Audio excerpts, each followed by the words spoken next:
Entramos en este apartado del tema, que es una descripción de las enfermedades más comunes de tipo transmisible de las que sufrimos los seres humanos.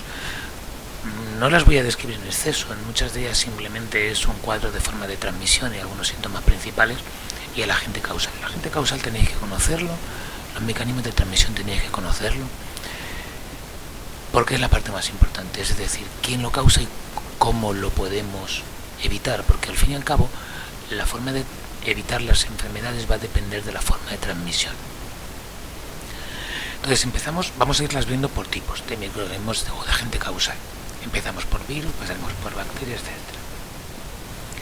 La mayor parte de las infecciones víricas son muy frecuentes durante la infancia, todavía no hemos desarrollado ningún sistema defensivo. Daros cuenta que, como os he contado antes, el sistema de respuesta inmunitaria, para inmunizarse de una infección hay que pasarlo. Entonces, claro, cuando se es pequeño pues no se han pasado las infecciones y la única forma de inmunizarse es pasándolas. Antiguamente, antes de las vacunas, sobrevivían los niños que sobrevivían y eso era inmune, y los que no pueden morir. Y la tasa de mortalidad infantil era altísima antes de las vacunas. De hecho, en países ahora que tienen sistemas de vacunación malísimos o nulos, tienen mortalidades del 115, del 120 por 1000, cuando en un país como España, que es de los que tienen más bajo, tenemos el 3 por 1000. Entonces la diferencia está en la vacunación. También hay infecciones que son más frecuentes en la edad adulta, que todas las hemos pasado y que vamos a ir viendo ahora un poco por encima. La parotiditis o las paperas es una enfermedad vírica provocada por el virus de las paperas o el virus de la parotiditis, que se transmite de forma directa a través de gotas, ¿vale? Por el aire, por gotas. También de forma indirecta a través de fómites. Esto va a ser casi general. El mecanismo indirecto a través de fómites va a ser casi general, porque cualquier gota o cualquier secreción es susceptible de quedar en algún objeto y ese objeto contaminar, ¿vale? Entonces, no va a hacer falta que os aprendáis los periodos, pero sí que los tengáis un poco en cuenta, ¿vale? Pero el virus, el mecanismo de transmisión y quién es la fuente de infección, eso sí que es necesario que lo sepáis. Y bueno, luego si queréis conocer los síntomas, porque es al fin y al cabo lo que más describe una enfermedad. No las voy a ir leyendo todas porque esto es simplemente leer, pero la inflamación de las glándulas parótidas, que son las glándulas salivares que están aquí en los lados de la cara, debajo un poco de la lengua, así como en el cuello, es la característica. Esta se vacuna en la triple vírica durante la infancia y prácticamente es casi inexistente, no hay mucha. Como el mecanismo de transmisión es directo por gotas o indirecto por mediante fómites, pues lavándote las manos y aislamiento por gotas es suficiente. El sarampión, virus del sarampión, se transmite a través del aire, pero por aerosoles, ¿vale? Queda 2 horas en el aire. Menos mal que la COVID no se transmite así, porque si no tendríamos un problema bastante más serio. Se transmite durante el periodo prodrómico, con lo cual no tenemos todavía síntomas, es fácil contagiarlo. Y dentro de la clínica tiene una característica que son las manchas de Koplik, ¿vale? Que es muy característico, que son estas manchas en la boca, ¿vale? Estas manchas rojas en la boca. Se vacuna también con la triple vírica y la forma de evitarlo es mediante interposición de mecanismos de barrera y higiene. Esto va a ser siempre igual. Mascarilla, por ejemplo, e higiene. La rubeola, tercer virus que se vacuna en la triple vírica, ¿vale? Parecido a los de antes, a través del aire, este es de gotas, ¿vale? También por la placenta, por eso es importante que las mujeres estén vacunadas para no transmitirlo a los fetos. También de forma a través de objetos. Y bueno, la clínica es no muy grave cuando se es niño: fiebre, tos, conjuntivitis, malestar, exantema macular o maculopapular. Eso ya lo daréis en TBE. Son los distintos tipos de manchas por tamaño, por rugosidad, por tal, se clasifican de muchas formas, lo veréis probablemente en TBE. Y la clínica en el caso de embarazo, en el feto, es muerte en las primeras semanas, malformación antes de la semana 22 y no hay riesgo después de la semana 22, ¿vale? Se puede coger, entre comillas, se puede. Si se pasa la rubeola después de la semana 22 no tiene por qué haber consecuencias para el feto. Lo normal es la vacuna y luego el aislamiento. La varicela lo provoca el virus de la varicela zoster, es a través del aire, se transmite durante la incubación y durante la convalecencia, con lo cual es como un reguero de pólvora porque no sabes que tienes varicela y la contagias y crees que ya no la tienes y la contagias. ¿Vale? Los síntomas son característicos de fiebre, malestar, bla, bla, bla, como casi todas las enfermedades víricas, y tiene el exantema vesicular, ¿vale? Que son pompitas pruriginosas que pican. Es típico de la infancia, se puede vacunar y se suele vacunar, y bueno, cuando en un niño tiene en un hospital o en un colegio, aislamiento. Este es la rubeola y esta es la mancha de Koplik del sarampión que ya decía. Ahora nos pasamos a las de adultos. La gripe se transmite por gotas y por las manos contaminadas, ¿vale? Lo transmite el propio humano y algunos animales. La gripe aviar o la gripe porcina la pueden transmitir, aunque no es muy frecuente. La gripe no es el catarro, la clínica es importante: fiebre alta, escalofríos, mialgia, cefalea, dolor de articulaciones, debilidad, dolor al tragar, inflamación nasal, tos seca. No hay moqueo, o sea, no es el catarro, ¿vale? Hay una vacuna que se suele poner en grupos de riesgo, pero no es generalizar. El catarro o la rinitis catarral es ese sí que pasamos todos los años, más o menos todas las personas. Hay un virus, se transmite por gotas y a través de las manos, igual que el de la gripe, ¿vale? Y bueno, pues esta es leve.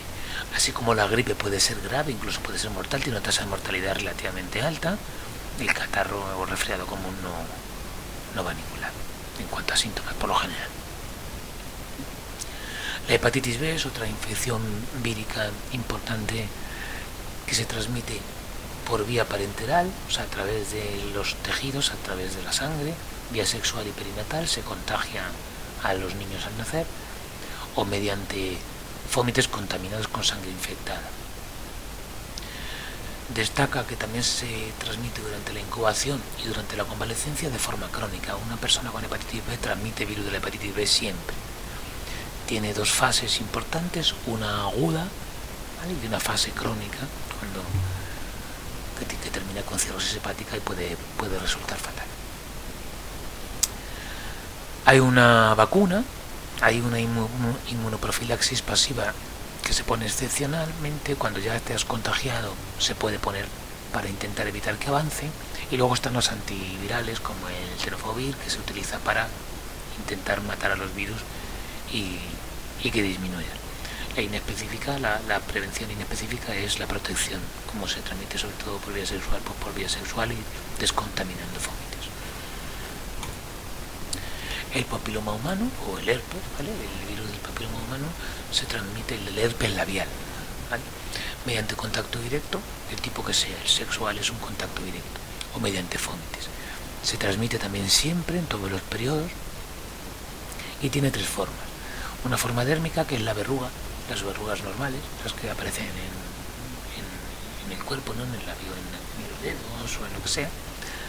La forma genital externa, que puede ser asintomática o originar verrugas, y la forma neoplásica, que es una causa necesaria para la mayoría de los cánceres de cuello de útero. Entonces, por eso se vacuna. Desde un tiempo a esta parte se pone una vacuna del papiloma humano, no es el herpes, ¿vale? Lo he dicho mal al principio, para evitar el cáncer, no para evitar que te salga una verruga, sino para evitar el cáncer. Como enfermedad causada por virus importante está el SIDA. Podríamos hablar ahora de la COVID, pero los síntomas de la COVID no son demasiado importantes, no importantes en cuanto a gravedad, sino significativos, son tos, etcétera, etcétera. No es complicado en ese sentido. El SIDA significa síndrome de inmunodeficiencia adquirida. Lo provoca el virus de inmunodeficiencia humana, el VIH. Es un virus especial en el sentido de que no afecta a una parte del cuerpo como el sistema digestivo o el sistema respiratorio o el sistema nervioso, sino que afecta al sistema inmune.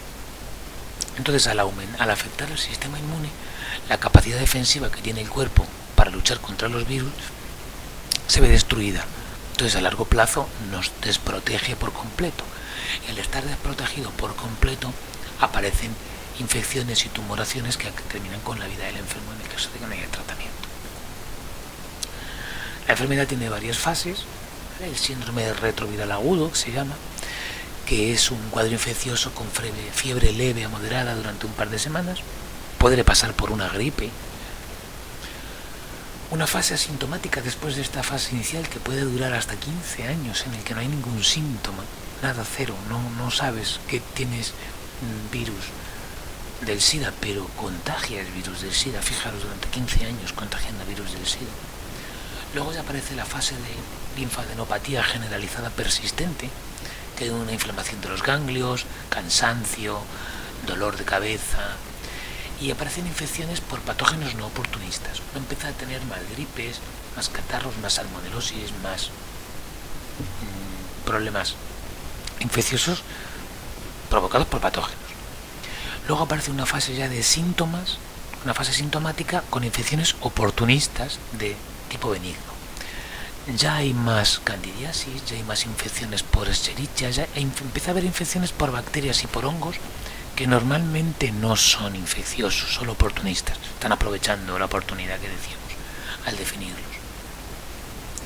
Y luego ya la fase SIDA, que es una fase final con infecciones de todo tipo, tuberculosis, salmonelosis, candidiasis y tumoraciones, neoplasias, como el sarcoma de Kaposi, que es el inicial, el linfoma de Burkitt, etcétera. Si no hay tratamiento, produce la muerte. Los sistemas defensivos nuestros, el sistema inmune también lucha contra los cánceres, pero bueno, no lo he descrito porque estamos en enfermedades transmisibles y no había por qué contarlo, pero también hay un sistema que detecta lo tumoral. Se contagia por vía parenteral, sexual y perinatal, e indirectamente a través de objetos contaminados. Y la prevención es doble. En los centros hospitalarios, esterilizando todo el instrumental y mediante medidas de barrera adecuadas, y por parte del individuo, evitando prácticas de riesgo de tipo sexual, de tipo compartir agujas intravenosas, etc. No hay vacuna, y en el caso de exposición se hace un tratamiento con el tenofovir, que es un antiviral, que lo hemos visto en hepatitis B, y la emtricitabina, que es un poco difícil de pronunciar, ¿vale? Entonces la terapia combinada está terminando por convertir el SIDA en una enfermedad crónica, no en una enfermedad mortal, como fue al principio de los 80 y los 90. Las enfermedades causadas por bacterias, recordar que las bacterias causan infección de forma extracelular, o sea, no dentro de las células, sino fuera, con lo cual no necesitan un mecanismo de entrada a la célula, sino al cuerpo. Como pueden invadir distintas regiones del organismo, van a dar lugar a distintas infecciones en función de dónde la causen su llegada. Entonces, en vez de hablar por enfermedad, os la voy a contar por microorganismos. Neisseria meningitidis es una bacteria que causa la meningitis o la meningococemia, ¿vale? Son dos tipos de infección parecidas en el sentido de que afectan al líquido cefalorraquídeo, pero una se extiende al torrente sanguíneo. Entonces, a través de gotas y aerosoles, o sea, es respiratoria, lo contagia a una persona que tiene la bacteria y tose a través de la tos. Y la meningitis tiene fiebre alta, fotofobia, cefalea, náuseas, vómitos, etc. Y la meningococemia, lo que ocurre es que entra en el torrente sanguíneo y además provoca una septicemia general, o sea, una infección corporal completa, una coagulación de la sangre dentro de los vasos sanguíneos y muerte. Hay profilaxis, o sea, prevención específica mediante vacuna y compuestos químicos, y luego una inespecífica mediante aislamiento y lavarse las manos y prevenir los aerosoles. Otra bacteria que causa infecciones, en este caso intoxicaciones, por su forma de actuar, es Clostridium tetani, que causa el tétanos por un mecanismo de transmisión, o sea, se contagia. Este es uno de los que tiene fuentes de infección diferentes. Las fuentes son animales o el suelo, ¿vale? No son los hierros oxidados ni son las alambradas, son las alambradas o los hierros o las piedras porque nos cortan o nos golpean, nos producen heridas por donde entran las esporas del Clostridium. Ya veremos más adelante lo que son las esporas, no nos complicamos ahora. Entonces, bien a través de forma directa, a través de cortes del animal que nos transmita, o indirecto mediante objetos contaminados, normalmente por heces de ese animal, una alambrada en el que retiene vacas, por ejemplo, se transmite a los humanos. El enfermo no transmite la enfermedad, con lo cual no tiene periodos, ¿vale? Hay que cogerla desde el suelo, desde los animales. Un humano no transmite el tétanos a otro animal.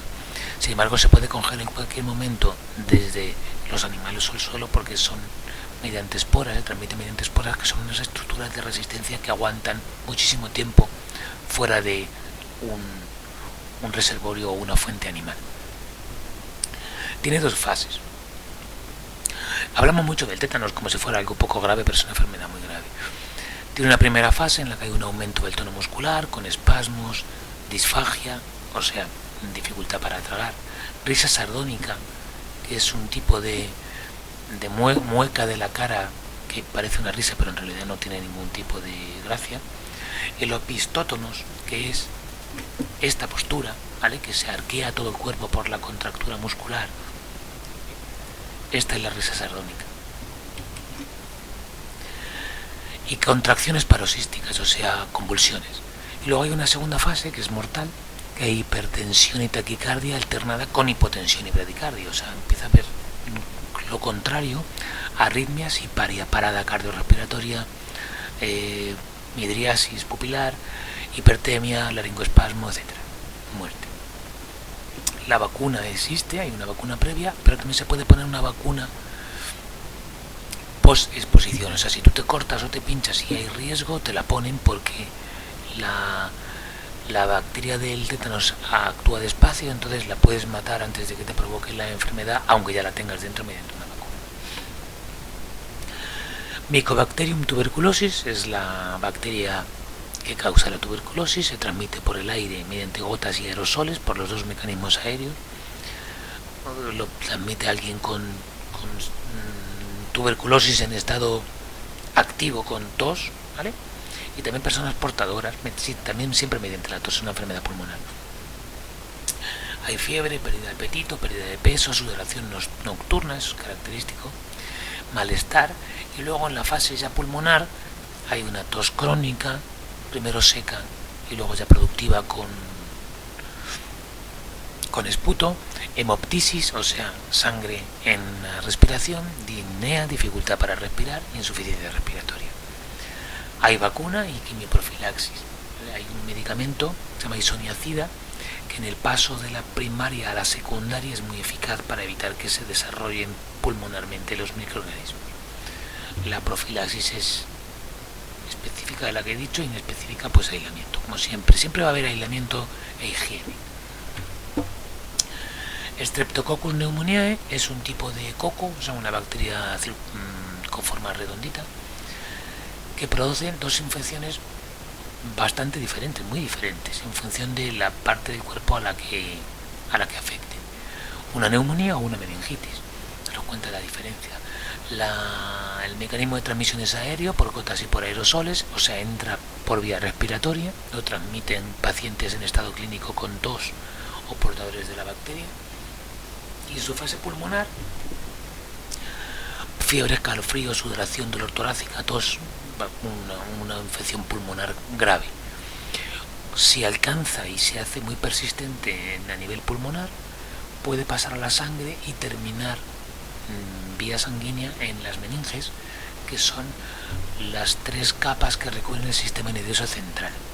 Y ahí produce una inflamación del líquido que hay ahí, que se llama líquido cefalorraquídeo, que lo veremos también más adelante, y ya produce síntomas neurológicos. Fiebre alta, fotofobia, o sea que molesta la luz, cefalea, que dolor de cabeza, náuseas, vómitos, bradicardia, que es disminución del ritmo cardíaco, o insuficiencia respiratoria. La profilaxis es siempre inespecífica, no hay vacunas, es aislamiento y higiene. Staphylococcus aureus es un coco también, o sea, otra bacteria redondita, que produce las dermatitis o infecciones, inflamaciones de la piel. Se contagia de forma directa por contacto con las manos, con pacientes clínicos o portadores sin síntomas pero que tienen la bacteria. Normalmente entran a través de heridas.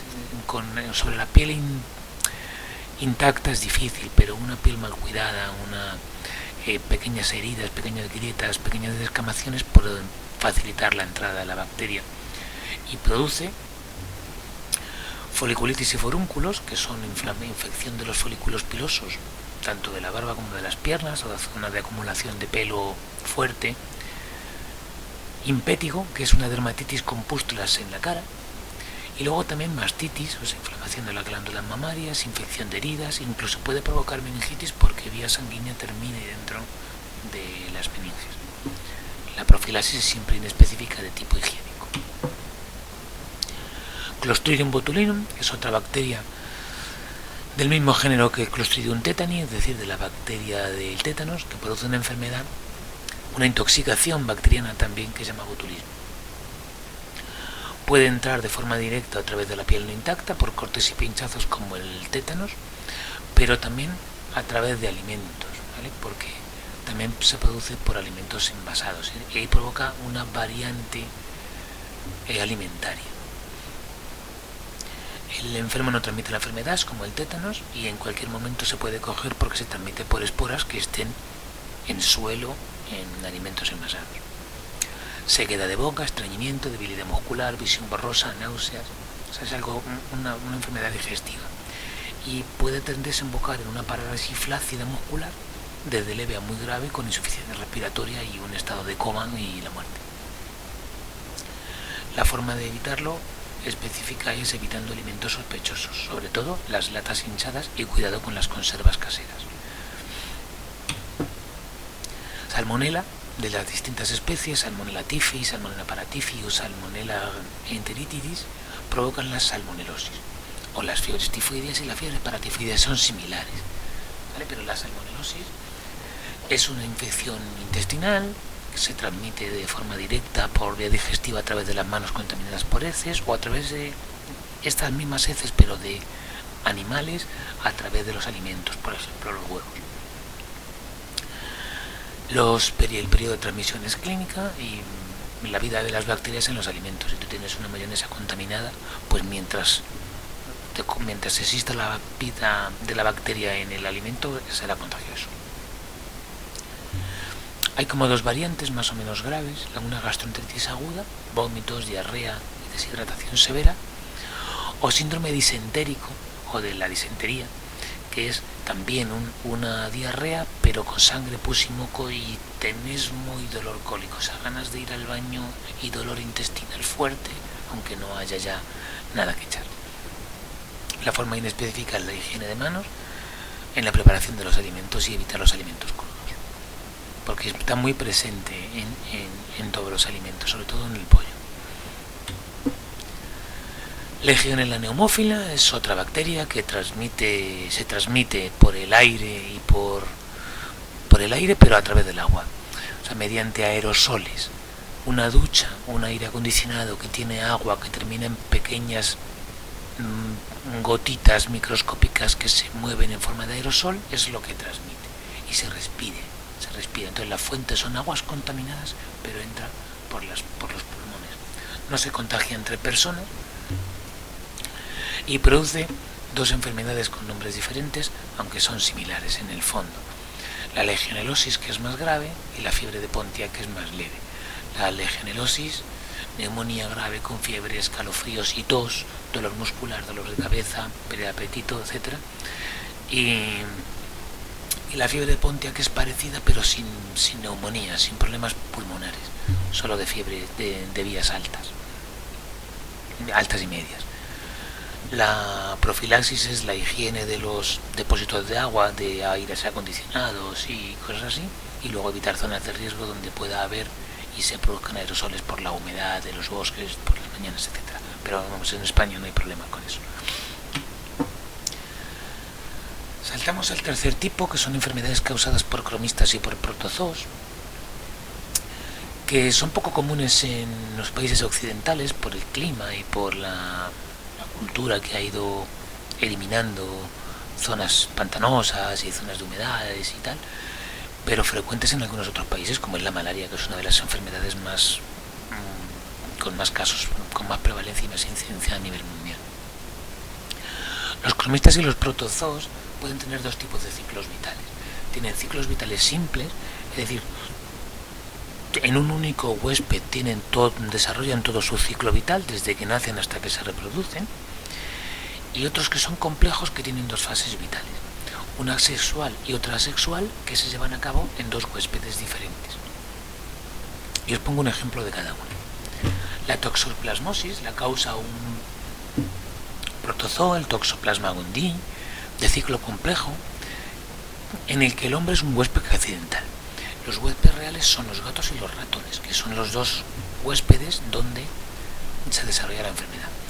Entonces, nosotros lo contraemos por contacto directo con los gatos, bien a través de los heces o bien mediante alimentos contaminados con esto, o porque el gato nos araña después de haber limpiado su arena. Y también, ya lo comentamos más atrás, se puede transmitir de forma transplacentaria, siendo en ese caso muy grave. Suele ser asintomática, ¿vale? Y cuando tiene los síntomas son leves, que no pasa más allá de un cierto malestar durante unos días. Sin embargo, en inmunodeprimidos, por ejemplo en personas con SIDA o personas que estén inmunodeprimidas por fármacos para trasplantes, puede ocasionar daños graves, y en fetos produce muerte y en malformaciones severas. La prevención pasa por medidas higiénicas, lavando la fruta, comiendo carne bien cocinada y evitando el contacto con gatos. La tricomoniasis es un protozoo de tipo simple, el Trichomonas vaginalis, que se transmite por contacto sexual o por ropa contaminada por secreción genital. Puede ser asintomático en el hombre generalmente, pero en la mujer produce vulvovaginitis, o sea, inflamación de la vulva y la vagina, con leucorrea, es decir, con un exceso de flujo vaginal, con prurito vulvar, es decir, con picor, con petequias, es decir, con manchas rojas, y con uretritis, es inflamación de la uretra. La prevención pasa por medidas higiénicas y por protección. Pasamos al cuarto grupo, enfermedades causadas por hongos. Los hongos suelen ser parásitos oportunistas porque su forma de vida normalmente es saprófita, es decir, viven sobre materia en descomposición, pero a veces también crecen sobre tejidos vivos. Entonces, cuando el sistema inmune está debilitado y no es capaz de evitar el crecimiento del hongo, el hongo se desarrolla. Entonces, algunos ejemplos clásicos y frecuentes son la candidiasis, que es la Candida albicans, el hongo ubicuo, vive en todas partes, es lo que significa ubicuo, ¿vale?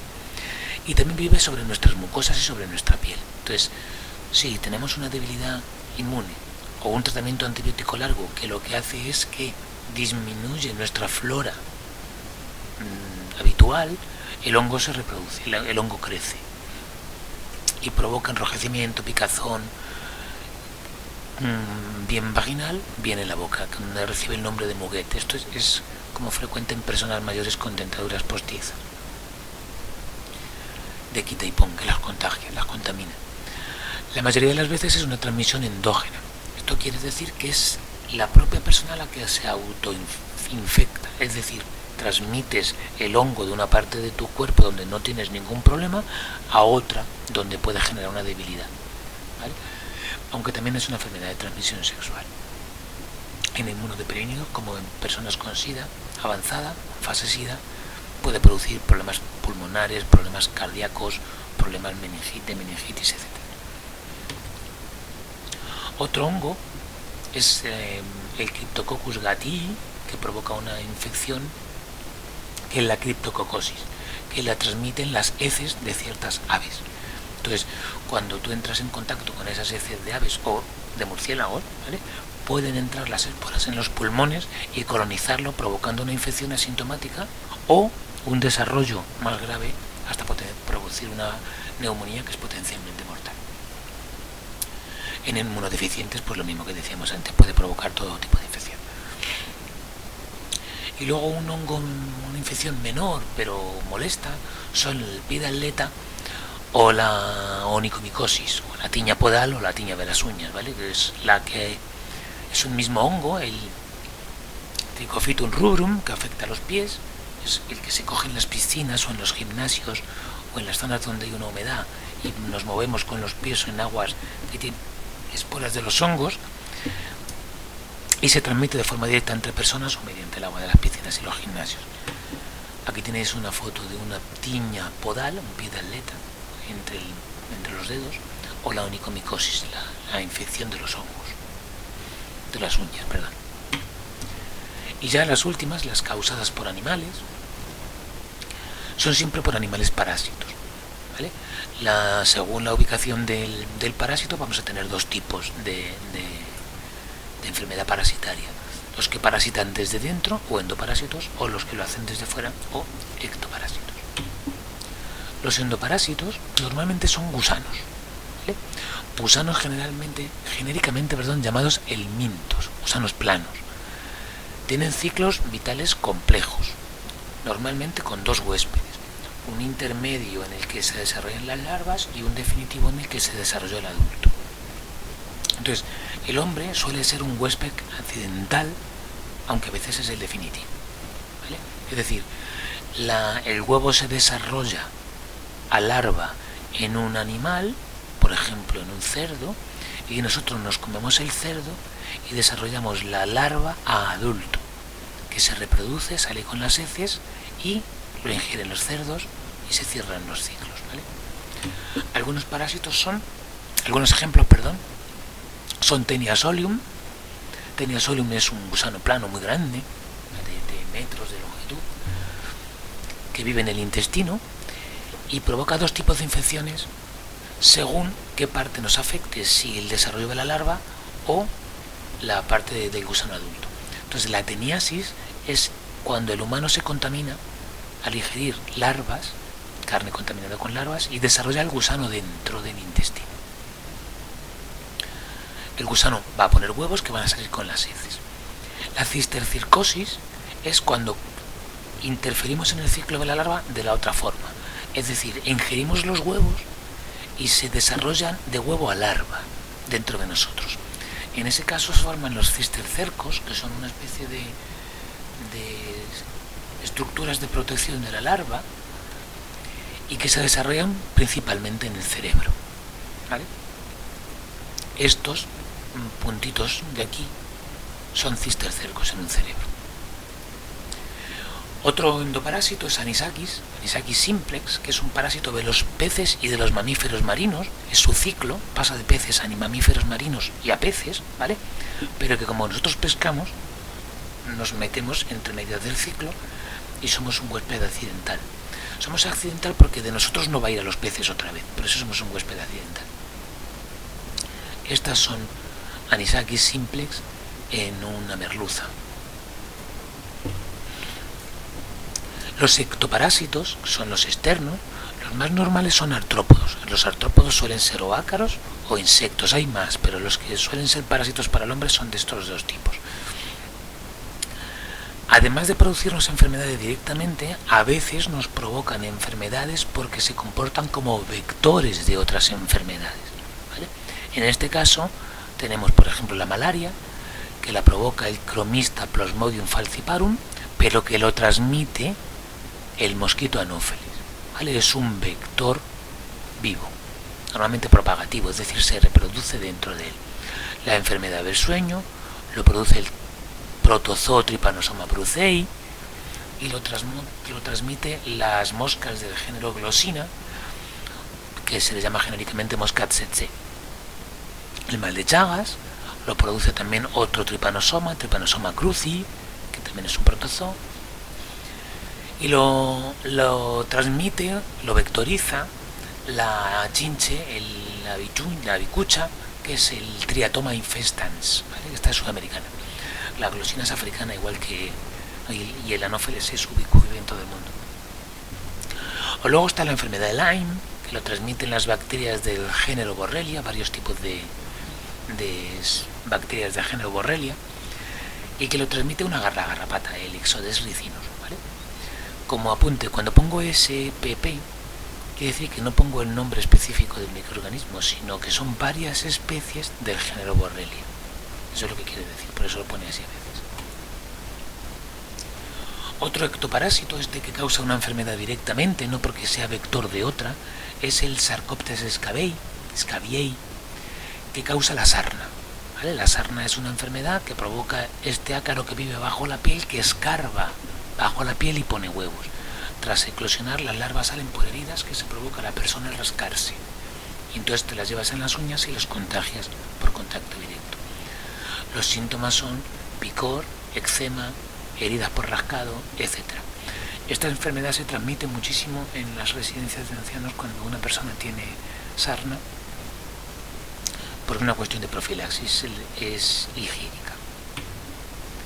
El Demodex folliculorum, ya lo he nombrado al principio como un ácaro neutro que vive en nuestra cara, que en condiciones normales no provoca ningún tipo de enfermedad, pero cuando tienes mucha cantidad de Demodex folliculorum, ¿vale? Puede aparecer una enfermedad de la cara, en la cara, que se llama demodicosis, que tienes dermatitis, es decir, inflamación de la piel, rosácea, enrojecimiento de la piel, y blefaritis, que es inflamación de los párpados porque crecen en las pestañas.